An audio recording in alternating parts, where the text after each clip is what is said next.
Di 162 buah negara, tradisi perhambaan masih wujud sampai sekarang. Ada 10 negara yang diyakini menyumbang 76% daripada total jumlah warga dunia yang hidup dalam perhambaan. Angkanya diperkirakan mencapai 29.8 juta. Sebelumnya terima kasih untuk para dermawan di bulan ini. Terima kasih telah berdonasi dan menjadi member di channel ini. Semoga selalu diberikan rezeki yang berlimpah dan kesehatan. Amin ya robbal alamin. Assalamualaikum warahmatullahi wabarakatuh. Kembali lagi di Indo React TV. Apa kabar semua teman-teman? Sudah memasuki tahun 2023 ya. Artinya kita semakin tua ya guys ya. Dan jangan lupa bersyukur ya, karena kita masih bisa sampai di tahun 2023 ini. Jangan lupa kita selalu bersedekah dan berdoa guys, supaya dilancarkan semuanya segala urusan di tahun ini ya guys ya. Amin ya rabbal alamin. Oke, kita masih lanjut melihat ceramah Ustadz Badlisa Alauddin ini guys ya. Jadi ini ada satu ceramahnya yang sepertinya bagus juga untuk kita lihat, agar kita bisa dapat hikmahnya, manfaatnya. Nah ini dia guys ya. Jadi ini ada di channelnya Ustadz Badlisa Alauddin Official ya. Sistem hamba zaman Melayu dulu dan kaitannya dengan perkataan saya. Ini 4 bulan yang lalu diupload ya. Udah lumayan lama lah, tapi nggak lama-lama banget ya. Maksudnya ini sistem hamba itu perbudakan kayaknya ya. Zaman dulu kan masih banyak perbudakan gitu ya. Di mana-mana, nggak cuma di Melayu kan, di seluruh dunia banyak perbudakan gitu kan. Nah di zaman Melayu dulu-dulu tuh seperti apa, mungkin Ustadz Badlisa akan menceritakan detailnya ya. Dan sebelum kita tengok video ini, jangan lupa subscribe channelnya Ustadz Badlisa Alauddin Official supaya tambah banyak subscribersnya yang mendengarkan ceramah-ceramahnya, supaya tambah banyak ya guys ya. Oke, langsung aja kita tengok ya. Indo React. Melayu ni dulu tuan-tuan, tradisi hamba ni sangat kuat. Dalam tradisi Melayu, hamba terbahagi kepada 3 kumpulan pertama. Oh, ada pembagiannya ya? Pembagian hamba-hamba jadi. Saya nak kongsi dengan tuan-tuan pada malam ini tentang perhambaan di alam Melayu. Tak ramai orang tahu bahawa orang Melayu juga dulu adalah bangsa yang menghambakan orang. Tuan-tuan pun tak tahu, tahu keturunan tuan-tuan dulu hamba abdi ya, duduk di Rauk, duduk di Pahang ni. Sekarang je baru aksen sikit ada pangkat. Itu congek berjalan tu. Tu orang panggil kaduk naik junjung. Keturunan hamba tiba-tiba jadi pegawai besar, congek ah. Kaduk kalau naik junjung lebih pada sirih tuan-tuan. Sirih tak congek begitu. Oh bila cek rupanya moyang hamba dulu.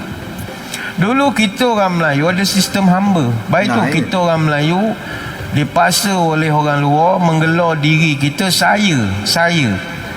Kita orang faham, mana ada cakap saya. Kita cakap koi, kah, hamba begitulah. Mana ada saya. Saya ni bahasa hamba. Saya ni bahasa Sanskrit. Artinya pembantu, sahaya. Contoh kalau dalam skrip-skrip dokumen dulu, kita kenal dengan watak-watak Krishna Lilara Sahaya. Krishna Lilara Sahaya ni dia pembantu kepada Lord Krishna. Sahaya Pradana. Sahaya pembantu dari Krishna ternyata. Sahaya ya, awal mula saya itu Sahaya. Baru tahu gitu guys.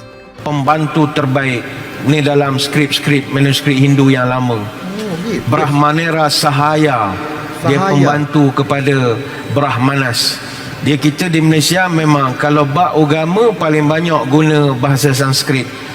Upawasa, Sorga, Nuraka, Pavala pahala, Nuraka neraka, Sorga surga, Upawasa puasa, banyak kita gunakan. Ya, jadi karena memang bahasa Sanskrit itu kan bahasa yang salah satu bahasa tertua, jadi sudah zaman-zaman dulu dipakai oleh Nusantara gitu kan ya. Jadi ya adaptasi dari kata-kata itu jadi bahasa Melayu sama bahasa Indonesia zaman sekarang ya. Digabungkan kalimat hamba dengan sahaya. Dari sahayalah datangnya kalimat saya. Zaman penjajah Portugis dan Belanda dulu, dia perkenalkan tujuannya nak hinakan kedudukan kita. Akhirnya kita pun panggillah diri kita saya bila borak dengan orang, menghinakan diri kita. Bagi kita orang Pahang yang kaki melawan ni, tak guna saya. Kita guna kawal, kol, kah. Negeri lain dia guna hamba, ambo, amba. Ada. Orang Negeri Sembilan, Eden, Eseh. Tak ada pasal guna saya. Jiwa hamba dia tanam pada kita. Ni cerita dulu lah. Oh ya. Kalau orang Jawa, belah-belah parit. Benda tu belah-belah batu pahat kan banyak parit apa semua. Jawa tak, dia tak ngelah dengan diri saya. Engsun, ulun, uleh, tak nak pakai saya. Jawa panggil engsun. Tuan pernah dengar engsun kan? Engsun tu saya lah, koi lah. Engsun ni terkenal sebab kalau nyanyi itu terkenal lagu ni. Niat engsun mata kaji semar ngising. Engsun tu aku lah. Niat engsun, niat aku mata kaji pergi mengendap semar ngising orang begok. Tu Ramli punya nakal. Kita pun beria lah apa. Rupa aku niat ngintai orang begok. Dia sebenarnya bagi kita gelak lah. Tapi kalau orang yang kaji sejarah adat leluhur, itu jampi sebenarnya. Boleh pakai. Itu dia dalam kategori itu jampi-jampian itu guys, itu mantra, itu mantra Semar Mesem itu. Cuma diganti liriknya sama Piramli kan. Aslinya nggak kayak gitu. Ajian Semar, dia sejenis mantra untuk dia panggil pelet. Kalau orang Melayu panggil ilmu pengasih. Iya, pengasih. Kalau tuan-tuan amal betul-betul jadi. Kalau jenis ajian Semar Masem, itu memang ada bacaannya. Bismillahirrahmanirrahim. Niat ingsun amatik aji taming wajah kelambi kursi kuning sekilan segeblok kelele ototku kawat balung kursi kulitku tembaga dakingku wajah kap karekep barukon kilamelan wajah inting mekangkang. Jadi untuk nak kebal boleh. Jadi memang ada ilmu niat ingsun. Tapi arwah Piramli dia tukar niat ingsun mata aji asalnya, tapi mata kaji. Jadi maksud jadi lain lah bila tajwid berubah. Dan dia bila nak tutup rampungin sing semarti lem, lepas berok tidur kata dia. Tak ada kerja tu lah. Memang dia bijak lah. Jadi kita orang Melayu, kita tak pakai saya, kita panggil hamba. Kerana kita tahu hamba lebih mulia daripada sahaya. Sahaya ni hamba orang. Hamba, kita hamba Allah. Lain. Bukan kita menggelarkan diri kita Tuan hamba. Kerana hamba ni kita pandang hamba Allah. Tapi kalau saya, memang hamba sahaya betul. Oh gitu guys. Jangan terkejut sekarang. Perhambaan masih wujud sampai sekarang. Lepas itu kita beberapa tahun lepas kita terkejut dengan kisah berlaku lagi perhambaan di London. Orang putih yang kita puja dan puji sebagai paling bijak kononnya itu masih melakukan perhambaan di selatan London. Oh, masih ada di London. Keluar berita di Peckford Place ataupun di Stockwell Lambeth, adalah beberapa distrik di London itu. Yang penting dia di South London. Dia pakai dalam berita yang keluar maksud domestic slave with invisible handcuffs. Berlaku gitu dan melibatkan rakyat Malaysia. Dia ngikut Tok Guru mana lah, tak apa nak sesat ke apa, dia duduk jadi hamba kepada Tok Guru dia itu. Hamba betul. Keluarga nak bawa balik ke Malaysia tak adalah, banyak apa dia jadi pening gitulah. Dulu orang pelik, kenapalah Quran cerita bab-bab perhambaan walaupun hamba dah tak wujud lagi. Mana dia orang kutuk pula Quran, ini berita sok khabar semalam orang dah tak ada lah perhambaan. Apa cerita benda-benda Quran, benda-benda hamba. Memang kita tak nafikan falaqtahamal aqabah wa ma adraka mal aqabah fakku raqabah. Tetapi dia tidak menempuh jalan yang mendaki dan sukar. Tahukah kamu apakah jalan yang mendaki dan sukar itu? itulah ia melepaskan hamba dari perhambaan. Surah Al-Balad ayat 11 sampai 13. Balas. Orientalis gelok, Quran sok khabar semalam. Mana ada perhambaan zaman sekarang? Ada ke naik yang susah itu adalah melepaskan hamba? Mana ada hamba lagi? Rupa-rupanya masih ada lagi perhambaan di zaman moden. Di London ya. Dalam Global Slavery Aku Index, nggak tahu tuh guys, beritanya tuh nggak tahu. Aku baru tahu dari mulut Ustadz ini guys. Masih ada di London. di 162 buah negara, tradisi perhambaan masih wujud sampai masih sekarang. ada wujud ya. Ada 10 negara yang diyakini menyumbang 76% daripada total jumlah warga dunia yang hidup dalam perhambaan. Angkanya diperkirakan mencapai 29.8 juta, termasuklah di China, Nigeria, Ethiopia, Russia, Thailand, Republik Demokratik Kongo, Myanmar dan juga Bangladesh. Dan negara yang paling ramai sekali hamba di dunia, India, masih ada sampai sekarang. Masih ada. Selain itu ada juga di Haiti, Pakistan, Mauritania. Mauritania ni di sebelah barat Afrika masih amalkan sampai sekarang.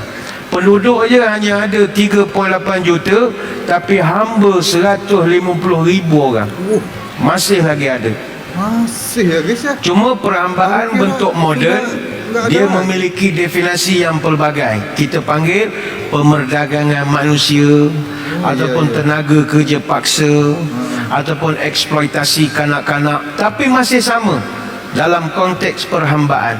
Sebab itu dalam bahasa Arab, hamba sahaya dalam bahasa Arab disebut abid ataupun ariq. Dan perhambaan ini dah wujud beribu-ribu tahun dan telah ditemui di kalangan bangsa-bangsa kuno di Mesir, di China, di India, di Greek, di Ya, Rom, di mana-mana dan di disebut seluruh dalam dunia. banyak kitab-kitab Samawi, sama ada Taurat ataupun Injil. Termasuklah ni saya sebut tadi, orang Melayu. Melayu ni dulu tuan-tuan, tradisi hamba ni sangat kuat. Dalam tradisi Melayu, hamba terbahagi kepada 3 kumpulan utama. Golongan ni. Pertama, hamba raja. Hamba raja. Yang kedua, hamba berhutang. Yang ketiga, hamba biasa. Siapakah dia hamba raja? Baik itu kadang kita berdesing telinga kalau ada orang dia bangga dia jadi hamba raja. Ya. Awak kerja protokol, bukan hamba raja. Hamba raja ni istilah hina. Dia kau beginilah gaya ustaz, kerja istana ke kerja apa, tuanku berangkat kepala memanglah jadi hamba raja. Tak betul, ayat awak tak betul. Hamba raja ni lain. Hamba raja ini dikenali sebagai budak raja atau digelarkan biduanda. Asalnya adalah hamba raja ni orang yang menderhaka ataupun dia melakukan macam-macam kesalahan jenayah, ditangkap oleh pihak Temenggung, tapi akhirnya diampunkan oleh raja. Jadi biasanya hamba raja ni terdiri daripada tawanan perang ataupun banduan. Hamba raja ni keturunannya akan jadi hamba raja juga secara turun-temurun. Namun taraf hamba raja dia tinggi sikit daripada hamba-hamba yang grade lain. Dia kita sekarang hamba cara grade lah, 41, 44, 48, 52. Hamba juga tu, hamba bergrade dia panggil. Jadi hamba raja tinggi sikit, mungkin jusa ke atas. Yang lain ni 54 ke bawah. Dia tinggi sikit. Dan mereka ini mendapat perlindungan istimewa daripada pemerintah dan akan dibebaskan dengan keampunan dan keizinan raja. Jadi hamba pertama hamba raja. Jangan guna istilah ni kalau tuan-tuan tak pernah buat jenayah. Untuk orang pernah buat jenayah saja. Kalau setakat kerja protokol tu bukan hamba raja. Itu memang kerja kita menyiapkan persiapan apa semua. Yang kedua, hamba berhutang. Hamba berhutang ini orang biasa yang menjadi hamba kerana gagal membayar hutang dalam tempoh yang ditetapkan. Ataupun orang yang melakukan kesalahan, berjaya ditangkap tapi tak dapat nak pulangkan balik barang yang dia curi, atau tak mampu nak membayar denda. Itu dia panggil hamba berhutang. Dan dia bagi kepada beberapa kategori. Orang berhutang ini untuk orang yang terikat dengan hutang yang akan dibebaskan bila hutang selesai. Yang kedua ada anak emas. Anak emas ni orang yang menjadi hamba melalui perkahwinan. Yang ketiga hamba waris, anak isteri hamba yang berhutang. Dan yang keempat hamba bayar. Hamba bayar ni sampai anak keturunan ni jadi hamba semua ya guys ya. Abdi yang diserah oleh tuannya kepada orang lain untuk nak membayar hutang tuan dia. Hamba, isteri dan anak-anak, dia akan tinggal bersama dengan pemiutang sampailah hutang dia selesai ataupun sehingga dia tamat tempoh berkhidmat seperti yang telah dipersetujui dalam surat. Tinggal sama Tarafnya sebagai hamba akan lupus kalau hutang itu selesai dibayar.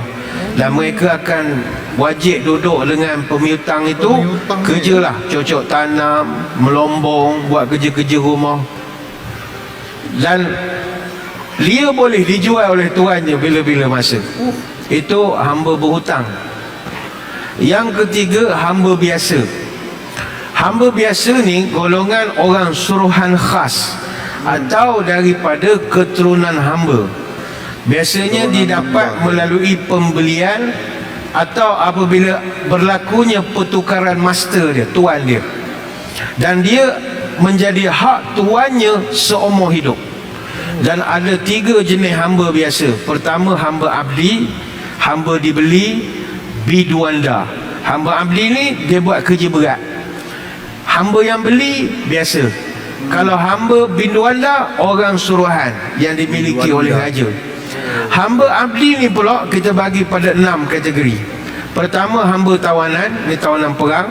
Hamba diranggah. Hamba diranggah ni orang bukan Islam yang dicolek dan dijual oleh para peniaga hamba abdi. Yang ketiga hamba habsyi, ni import daripada Afrika. Yang keempat hamba hulul, pesalah yang menyerah diri pada pemerintah. Yang kelima hamba serah, orang yang menyerah diri menjadi hamba sebab hidup susah, pekerjaan tak ada. Dan yang keenam anak keluarga hamba, maknanya isteri dan anak-anak kepada hamba abdi. Iya tu anak-anak sama isteri Benda ni jadi dulu hamba wujud, juga. sekarang dah tak ada. Kenapa tak ada? Islam mengubah. Ni bagus Islam, merdeka kan. Tapi mungkin kulit dah tak hamba, jiwa hamba lagi lah. Dia keturunan macam mana? Jiwa hamba tu ada, so buat kerja tak buat-buat, rupa keturunan hamba dulu. Jadi pegawai tapi hati hamba memang habis lah. Penat bos dapat nak buah begini. Dia tak kerja buat kerja melainkan disuruh, rupa jiwa hamba. Iya juga. Kata Banyak Syekh kayak Abu gitu Bakar ya. Al-Jazari rahimahullah, dulu kalau zaman dulu lah, asal usul hamba ni pertama kerana al-harb, kerana peperangan. Jadi kumpulan yang kalah, maka termasuklah isteri dan anak-anaknya akan jadi hamba. Yang kedua hamba berlaku kerana al-faqru, kerana kefakiran. Sampai isteri anak-anaknya jadi hamba juga gitu ya guys. Zaman dulu tuh sedih banget ya, susah banget berarti ya. Orang dulu dia jual diri ataupun anak-anak dia kerana terlalu miskin. Terlalu miskin. Macam kita yang selalu tengok Piramli, tuan-tuan jangan gelak Piramli dia dalam kaji lah. Lepas tu banyak cerita Piramli, cerita jual orang. Bukan dia pedaah, cerita benar. Cerita benar. Contoh cerita apa cerita Piramli jual orang? 3 abda Oh iya. jual orang. Jual orang. Ingat lagi babak yang dia goyang loceng, teng teng teng teng teng teng teng teng. Mula-mula Sadiq Segaraga dengan Kasim Patalon. Kasim Patalon 20% peguam dia tu, peguam masalah betul sekarang, perang 20%. Dia jual Wahab dengan Wahid sekali. Jadi Hussein Lempoyang Sauraga Unta, dia beli 2,000 pound, tapi jadi tukang urut. Kemudian Abdul Wahub dia jual Sadiq dan Kasim sekali dengan Hamidah dan Rapidah. Kemudian Abdul Wahub ya Piramli dibeli pula dibeli sekali dengan Hussein harga 4,000 pound. Jadi ketika itu Hussein Lempoyang beli dijual 4,000 pound tu, wow, dia punya wow, meniaga orang lebih baik dari meniaga unta, dia katakan. Memang Aku itu ingat sistem part itu. perhambaan dulu, bukan rekaan. Termasuklah cerita Alibaba Bujang Lapuk. Marjinah dibeli oleh Kasim Baba, harganya 1,001 dirham. Dia tanya tak ada diskaun, tak ada, nipu jual. Sekali Sarimah pusing belakang, ada gantung 25% diskaun. Main di Piramli belakang Sarimah, dapatlah diskaun 25%. Rupanya benda itu walaupun hanyalah babak lucu, tapi itu betul, yang ya. berlaku dalam masyarakat Berlaku, betul. ketika itu. Termasuk yang ketiga, kata ulama, kita boleh terjadi hamba abdi ni kerana rompakan dan pelanunan. Habis guys.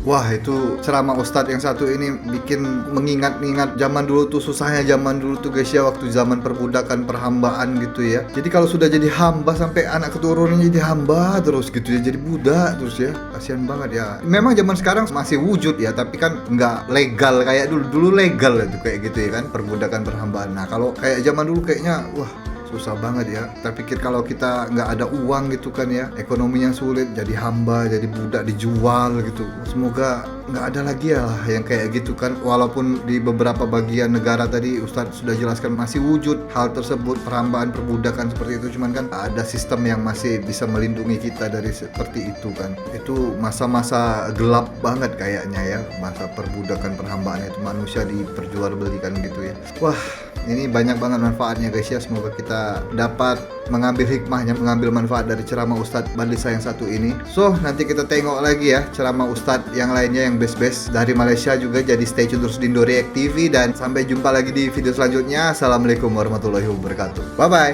Sayonara, sayonara, sampai berjumpa lagi.